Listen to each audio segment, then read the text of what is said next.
নমস্কার বন্ধুগণ, Deepa's thought spicy হটে সবাইকে স্বাগত জানিয়ে আজকে লোভনীয় একটা মজাদার রেসিপি শুরু করে দিয়েছি। তার জন্য প্রথমেই কড়াই গরম করতে বসিয়ে দিয়েছি সর্ষের তেল। আর পরিমাণটা বেশ ভালোই, কেননা এই তেলের মধ্যে প্রথমেই আমি ভেজে নিচ্ছি পেঁয়াজ, যেটাকে আমি বেরেস্তার আকার দেব। খুব ভালোভাবে সুন্দরভাবে একটু ভেজে নেব যতক্ষণ না ব্রাউন কালার চলে আসে। তবে খেয়াল রাখতে হবে যাতে পুড়ে না যায়। তো যথারীতি যেভাবে বেরেস্তা বানাতে হয় ধীরে ধীরে সময় নিয়ে আমি সম্পূর্ণটা করে নিচ্ছি। আপনারা প্রথম থেকে শেষ পর্যন্ত সাথে থাকবেন, আর ভালো লাগলে লাইক শেয়ার কমেন্টস করবেন, সাবস্ক্রাইব করে নতুন বন্ধুরা আমার সাথে এগিয়ে চলবেন। তো বন্ধুগণ, বেরেস্তাটা ভাজা হয়ে গিয়েছে। আমি কড়াইয়ের এক পাশে সমস্তটা সরিয়ে রেখেছি কিছুটা, যাতে তেলটা ঝরে যেতে পারে। এখন একটি প্লেটের মধ্যে তুলে নিলাম। এবার মূল রান্নায় চলে আসব। ওই বেরেস্তা ভাজার তেলটাতেই আমি ফোড়ন দিয়ে দিলাম দারুচিনি, এলাচ আর লবঙ্গ। সুন্দরভাবে সমস্ত মশলাগুলো দিয়ে নিলাম একসাথে, আর দিয়ে দিলাম দুটো তেজপাতা, যেটাকে ছিঁড়ে আমি অর্ধেকটা করে নিয়েছি। আর ধীরে ধীরে সম্পূর্ণভাবে এটা ভেজে নিচ্ছি এই তেলের মধ্যে। আজকে বন্ধুগণ, এটা আমি সর্ষের তেল দিয়ে বানাচ্ছি, ইচ্ছে হলে আপনারা এখানে সাদা তেলের ব্যবহার করতে পারেন। তো ধীরে ধীরে সমস্ত ফোড়নটা থেকে খুব সুন্দর একটা গন্ধ বেরিয়ে পড়েছে। আর দেখুন, এই প্লেটটার মধ্যে সুন্দরভাবে বাকি যে সমস্ত কাঁচা মশলা রয়েছে সেগুলো সাজিয়ে নিয়েছি।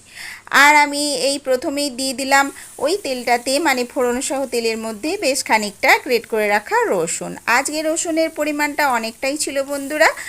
আর এই রসুনটা দিয়ে খুব সুন্দরভাবে একটু লালচে বাদামি করে ভেজে নেব।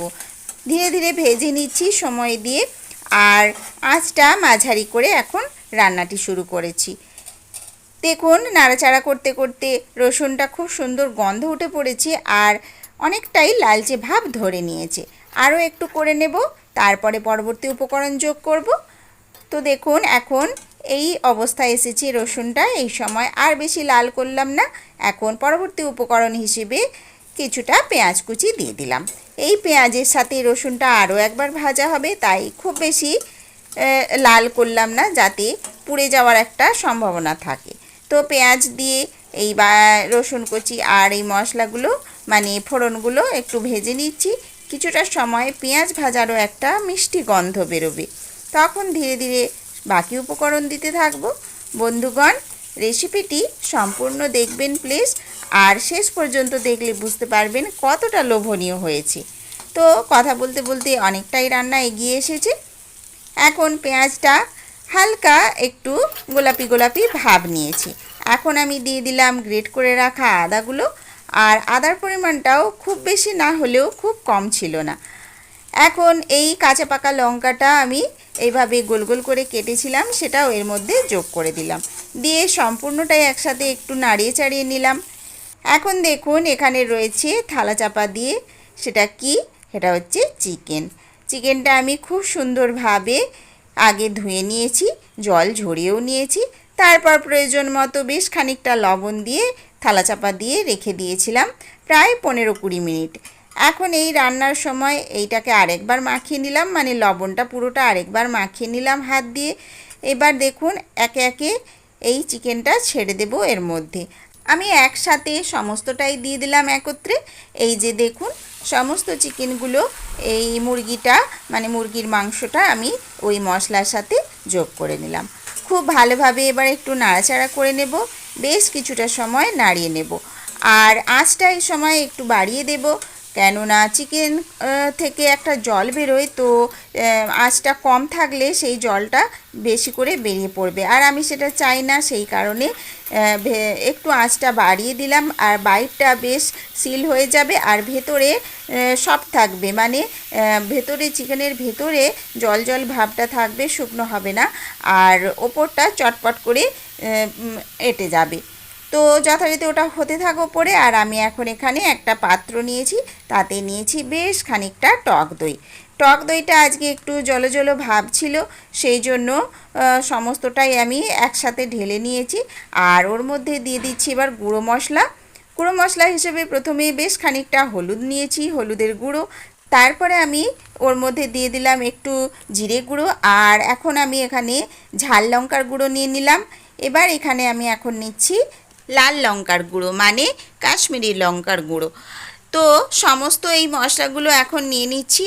আর কিছু মশলা এর মধ্যে আরেকবার দেব, সেটা হচ্ছে ধনে গুঁড়ো।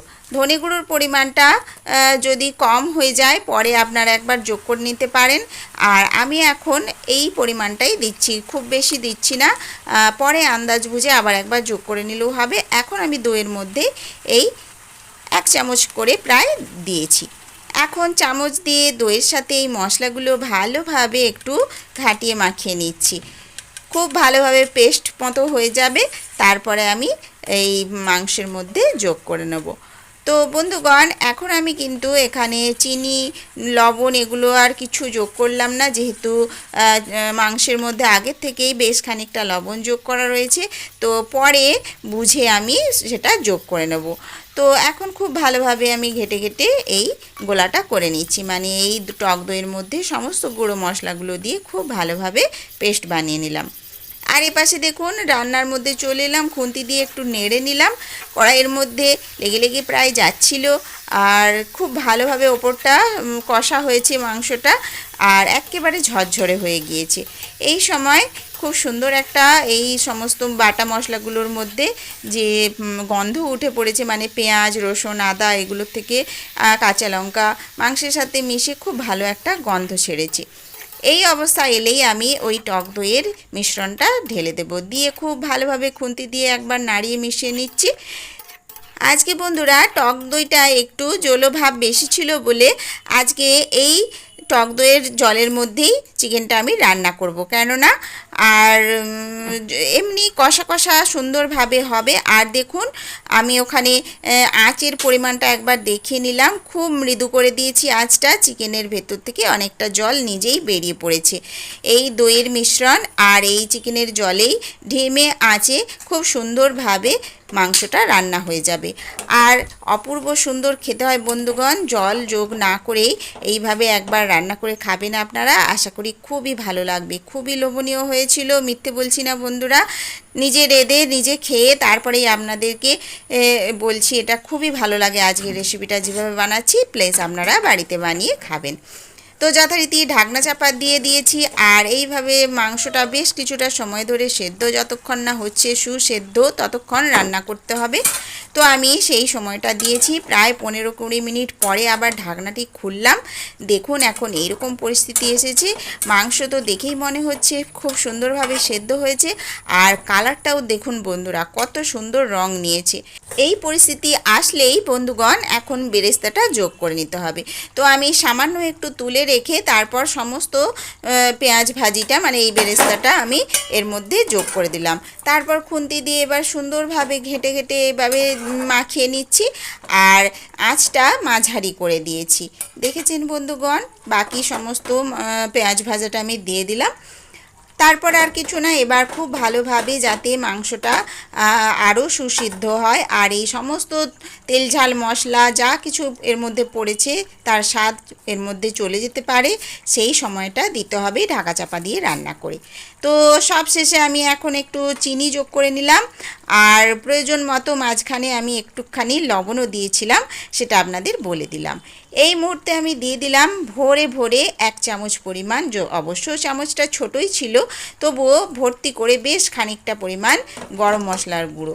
এখানে আলাদাভাবে আর অন্য কোনো মশলা যেহেতু যোগ হচ্ছে না, আর বাকি যে গুঁড়ো মশলাগুলো অল্প পরিমাণেই যোগ করেছি, আর সেই জন্য এই গরম মশলাটা আজকে আমি একটু বেশি পরিমাণে দিয়েছি। তো আর কোনো কিছু নয়, এখন সুন্দরভাবে সমান করে দিচ্ছি মশলাগুলো মাখিয়ে, খুন্তি দিয়ে চিকেনটাকে এভাবে সমানভাবে সুন্দর একটা করে দিলাম, যাতে তেল ঝাল মশলাটা খুব ভালোভাবে এবার ওর মধ্যে চলে যেতে পারে। আর এই সময় বন্ধুগণ আঁচটা মৃদু করেও রান্না করা যায়, আর আমি মাঝারি একটু করে দিয়েছি, সামান্য একটু জলটা মেরে নেব। আর এই ঢাকনা দিয়ে দিলাম, একটু সময় একটু বেশি আঁচ করে রেখেছিলাম। দেখুন এখন এই পরিস্থিতি এসেছে, ঢাকনাটা খুলে দেখিয়ে নিলাম কেমন হয়েছে। এইবার এখন কি করব বন্ধুগণ, আঁচটা কিন্তু আবার কমিয়ে দেব, মৃদু আঁচ। আর এই যে অল্প একটু জল জল ভাব রয়েছে দিয়েছি, একেবারে কষা করব না, কেননা ভাতের সাথে মেখে খেতে একটু সুবিধে হবে। আর এই যে রেসিপিটি আজকে হলো, এটা বন্ধুগণ লুচির সাথে অসম্ভব সুন্দর লাগবে, রুটির সাথেও ভালো লাগবে, পরোটার সাথেও ভালো লাগবে। তো যেভাবেই হোক খাওয়া যাক না কেন, খুবই টেস্টফুল হয়েছে। আর এটা পোলাও, ফ্রায়েড রাইস, যে কোনো কিছুর সাথে আজকের এই চিকেন রেসিপিটা খুবই খেতে ভালো লাগে। যেহেতু বেরেস্তা দিয়ে বানানো হয়েছে, তো নামটাতে সেই কারণে বেরেস্তা চিকেন রেখেছি। আপনারা বলবেন সঠিক রাখলাম কি না। আর এইভাবে বেরেস্তার আলাদাই একটা অপূর্ব সুন্দর স্বাদ হয়, সেই কারণেই সমস্ত কিছুর সাথে খেতে জাস্ট জমে যাবে। আর বন্ধুগণ, সবার শেষে একেবারে শেষ পর্যায়ে এসে গিয়েছে রান্নাটি সমাপ্ত হতে। তো একটু এই মাংসের মধ্যে গ্লসি ভাব আনার জন্য আর খুব সুন্দর একটা স্বাদ আর গন্ধ আনার জন্য আমি সবশেষে যোগ করেছি ঘি। আজকে 2 চামচ মতো ঘি দিলাম। ঘিটা দেওয়ার পর আর সম্পূর্ণ রঙটাও বদলে গেল, দেখলেন। গরম মশলা সব কিছু মিশিয়ে ঘিয়ের সুবাস আজকের এই রেসিপিটাকে অসম্ভব সুন্দর করে দিয়েছিল। তো যখন বন্ধুগণ আপনারা ভিডিওটা পাবেন তখন তো আমার খাওয়াই হয়ে গিয়েছে। আর এত সুন্দর লোভনীয় রেসিপি হয়েছে বলে আমি আজকে খুবই খুশি আপনাদের সাথে এই রেসিপিটি শেয়ার করতে পেরে। তো কথা বলতে বলতে রান্নার একদম শেষ পর্যায়ে চলে এসেছি। আর আঁচটা আমি বন্ধ করে দিয়েছি। আর ওপর থেকে বেঁচে থাকা বেরেস্তাটা, যেটা ওপরে সাজিয়ে নেওয়ার জন্য আমি তুলে রেখেছিলাম, সেটাও ওপর থেকে ছড়িয়ে দিলাম। দেখুন এখন কত সুন্দর কালার নিয়েছে সবার শেষে। আর ঢাকনা চাপা দিয়ে আমি আরও 10-15 মিনিট রেখে দিয়েছিলাম, তাই জন্য সব শেষে রঙটা এত সুন্দর হয়েছে। ঘি তেলগুলো ওপরে ভেসে উঠেছে আর খুব সুন্দর লোভনীয়। দেখেছেন হাতা দিয়ে একটু নাড়াচাড়া করতেই কেমন সুন্দর দেখাচ্ছে। তো আমি তো আজকে ভাতের সাথেই রেঁধেছি বন্ধুগণ। আর এটা রাত্রে কিছুটা রেখে দেব, এত লোভনীয় লাগছে যে আমি রুটি দিয়ে খাবো বলে এটাই ভেবেছি। তো বন্ধুগণ, আপনারা আজকে রেসিপিটি দেখে কেমন লাগলো অবশ্যই আমাকে জানাবেন। আর আমার তো খুবই ভালো লেগেছে, খেতেও ভালো লেগেছে। আর এটা দর্শনধারীও অসম্ভব হয়েছে সুন্দর, আমি নিজেই বলছি। তো আশা করি আপনাদেরও নিশ্চয়ই খুবই ভালো লাগবে। তো কেমন লাগলো অবশ্যই জানাবেন, এতক্ষণ সময় আমাকে দেওয়ার জন্য ধৈর্য ধরে। তো সবাইকে অসংখ্য ধন্যবাদ। দেখুন আমি ভাতের সাথে পরিবেশন করেছি একটুখানি আলু ভাজা, লেবু লঙ্কা আর লবণের সাথে এই মাংস দিয়ে আজকে দুপুরবেলাটা আমাদের খাওয়া দাওয়া হয়েছে। আর যেটুকু রয়েছে বাকি সেটা রাত্রিবেলা খাওয়া হবে রুটির সাথে। তো আজকের রেসিপির জন্য সবাইকে অসংখ্য ধন্যবাদ। সবাই সাথে থেকে আমাকে উৎসাহিত করলেন। কমেন্টসে অবশ্যই জানাবেন, পরবর্তী অধ্যায়ে নতুন আরও ভিডিও নিয়ে চলে আসব।